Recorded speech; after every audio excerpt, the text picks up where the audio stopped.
Hello மைடிஸ் ஹோட்டலில் சாப்பிட போனவங்களை எல்லாரும் குறுக்குறுன்னு பார்த்த கதையை தான் சொல்ல போகிறேன்.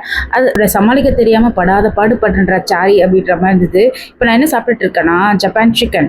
ஏதோ இனிப்புக்குள்ள சிக்கனை போட்டு கொடுத்த மாதிரி இருந்தது. எனக்கு சத்தியமாக பிடிக்கல. இதெல்லாம் ஆஹோ நல்லா இருக்குன்னு வேறு சாப்பிட்டு ரிவ்யூஸ் வேறு போடுறாங்க.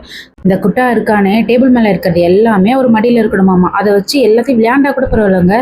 எல்லாத்தையும் டேபிள் கீழே போட்டுட்டு அவனை கீழே போய் உட்காரணும் வேற ஒரே அடம் வேற. பக்கத்து டேபிளுக்கு வேற பாஞ்சிட்டு போகணுன்னு வேற ஒரு அடம்.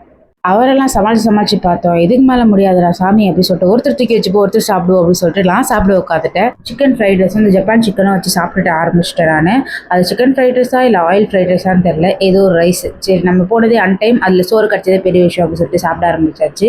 அது வரைக்கும் மீன்வேல் என் ஹஸ்பண்ட் அவரை சமாளிச்சிட்டு இருந்தாரு. யார் அவர் தான் நம்ம குட்டா. தூக்கி வச்சு அமைதியா இல்லையே.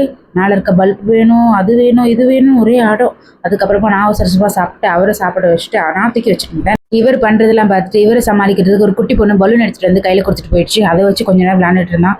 எப்போ ரெடியாக சாப்பிட்டு கிளம்பிட்டோம். இந்த மாதிரி மோர் வீடியோஸ்க்கு சப்ஸ்கிரைப் பண்ணிக்கோங்க.